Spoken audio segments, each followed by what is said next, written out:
साथियों, मैं अपनी बात मंडल मूवमेंट से निकले सामाजिक न्याय के प्रखर योद्धा लोटन राम निषाद जी ने जहां से खत्म किया वहीं से मैं शुरू करना चाहता हूं। हम सभी लोग सुबह से आज संविधान दिवस के मौके पर हम लोग बैठे हुए हैं और संविधान की दुहाई दे रहे हैं, लेकिन उसी संसद में, उसी विधानसभा में संविधान की शपथ लेकर के लोग जा रहे हैं, आपके हक और हुकूक के साथ खिलवाड़ करने का काम कर रहे हैं। और जिनको हम चुनकर भेजते हैं, जैसा कि महेंद्र सिंह लोधी जी ने कहा, वो ताली पीट करके मेज थपथपा करके समर्थन करने का काम कर रहे हैं। हम पूछना चाहते हैं, आज के दौर में सवाल उठना लाजमी है कि नहीं लाजमी है? आप बताइए कि मंडल कमीशन की केवल और केवल 2 सिफारिशें लागू हुई हैं। आप देख लीजिए हमारे पिछड़े समाज से कितने सांसद हैं सदन के अंदर, कितने विधायक हैं सदन के अंदर। ऐसे दौर में ये बात होनी चाहिए। और मन से तमाम साथी, हमारे वरिष्ठ साथी हैं, अभी अपोज कर रहे थे और उत्तर वितर्क करने के लिए तैयार थे, ये भी बहुत अच्छा लगा देख करके। लेकिन कहीं न कहीं महेंद्र सिंह लोधी जी, हम आपको बताना चाहते हैं, उत्तर प्रदेश में आदरणीय अखिलेश यादव जी मुख्यमंत्री थे। 2013 में त्रिस्तरीय आरक्षण को लेकर के हम लोगों ने बड़े भाई इलाहाबाद विश्वविद्यालय के पूर्व अध्यक्ष अजीत यादव जी के नेतृत्व में सामाजिक न्याय मोर्चा के तत्वाधान में हम लोगों ने अपनी सरकार के विरोध में बिल्कुल फूंका था और हम लोगों ने विधानसभा घेरने का काम किया था। हम लोगों ने ऐसा काम भी किया, उसको भी आपको जानना और सुनना चाहिए। और उत्तर प्रदेश की जो सियासत है, अभी मैंने कहा कि लोटन राम जी जब बोलते हैं तो इसलिए जनता उनसे जुड़ती है कि सामाजिक न्याय के पैरेकारों को नहीं छोड़ते हैं। मैं बैठ के सुन रहा था, किसी भी वक्ता ने सामाजिक न्याय के पुरोधा इसमें से रामरेश यादव जी का नाम नहीं लिया था। लोटन राम जी ने इसलिए लिया क्योंकि पिछड़ों के दंश को जानते हैं, उन्होंने अध्ययन किया है कैसे पिछड़ी जातियों को तोड़ा गया है, इनके हक और अधिकार पर कुठाराघात कैसे किया गया है, वो जानते हैं। आप बताइए, मंडल कमीशन नहीं लागू था, 1977 में पिछड़ों को 15% आरक्षण देने का जब काम किया गया तो हमारे पिछड़े समाज के लोगों को बताया गया कि रामरेश यादव केवल यादवों को नौकरी बांट रहे हैं। रामरेश यादव को कहा गया कि गधे और भैंस के ऊपर, गायों के ऊपर जो शहरों में घूमते रहते हैं, उनके ऊपर लिखा गया रामरेश यादव गद्दी छोड़ो जाकर अपनी भैंस रहो।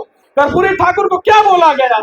हम लोग भूल जाते हैं, हम लोग बहकावे में आ जाते हैं। 86 में 56 जैसी खबरों की बात होती है। अभी तमाम साथी हमारे कह रहे थे प्रमोशन में रिजर्वेशन का बिल का विरोध कर समाजवादी पार्टी ने विरोध किया था, तो उसका भी विरोध हम लोगों ने किया था, आपको याद होना चाहिए। हम लोगों ने सामाजिक न्याय मोर्चा के बैनर तले सरकार की उस गतिविधि का भी विरोध किया था, आपको मालूम होना चाहिए।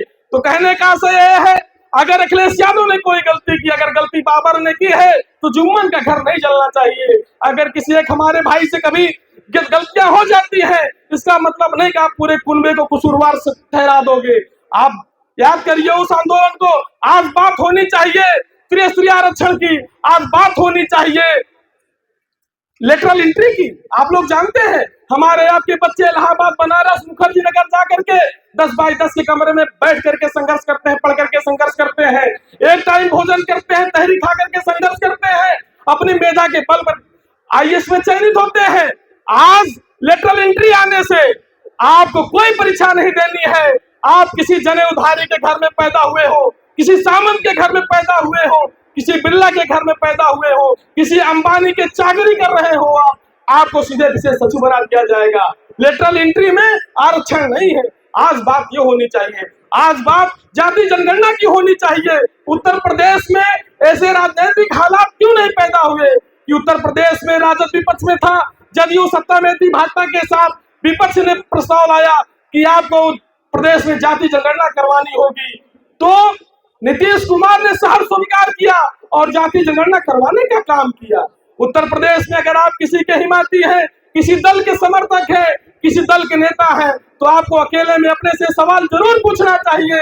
जब यहाँ सपा बसपा की सरकारें रही, तब उन्होंने जो है क्यों जाति जनगणना नहीं करवाई, ये सवाल हम पूछेंगे और ये पूछना लाजमी है। हमारे कहने का आशय यह है कि आज के दौर में जो वाजिब मुद्दे हैं, जो हमारे हक और अधिकार से जुड़े मुद्दे हैं, उस पर सवाल पूछना लाजमी है। आप बताइए, विश्वविद्यालयों में भर्ती आती है, आपके ओबीसी को पूरे 65% आवाम को नन फाउंड सुटेबल कर दिया जाता है, और आप बैठ करके देखते हो, तब आपके दिमाग में सवाल क्यों नहीं उठता है कि हमारा हक कौन मार रहा है, तब आपको पूछना चाहिए और आपको कहना चाहिए, जैसा कि लोटरराम निषाद जी कहते हैं कि हमारा हक यादव जी नहीं मार रहे हैं, हमारा हक जो है उन विश्वविद्यालयों में जो बीसी बन करके पंडित जी बैठे हुए हैं, ठाकुर साहब बैठे हुए हैं, भूमियार जी बैठे हुए हैं, लाला जी बैठे हुए हैं, वो हमारा हक मार रहे हैं। अगर ये कहने की आपकी ताकत और कुव्वत नहीं है तो राजनीति करना छोड़ दीजिए। और जो लोग कहते हैं कि हम सामाजिक संगठन चलाते हैं और हम राजनीति नहीं करते हैं, मैं बड़ी जिम्मेदारी से आपसे बता देना चाहता हूँ, जिस खेत में आप मेहनत करते हो, जिस खेत से आप फसल उपजाते हो, उस खेत की फसल का दाम राजनीति तय करती है। जो आप पढ़ते हो उस पढ़ाई का और परीक्षा का पाठ्यक्रम क्या होगा, ये राजनीति तय करती है। इसलिए राजनीति करना भी चाहिए और राजनीति करने से ज्यादा राजनीति को समझना भी चाहिए। इसलिए हम ओबीसी महासभा के द्वारा आयोजित इस महासमागम के लिए आप सबको हार्दिक साधुवाद देते हैं। ओबीसी महासभा के सभी साथियों का हम क्रांतिकारी इस्तेमाल करते हैं। हमें आशा नहीं, उम्मीद है कि पूरे जौनपुर में जो सामाजिक न्याय की धरती रही है, जिसको सिराजे हिंद की धरती कहते हैं, आप यहाँ सामाजिक न्याय आंदोलन को गति और दिशा प्रदान करने के काम करेंगे। इन्हीं शब्दों के साथ मैं अपनी बारी को विराम देता हूँ।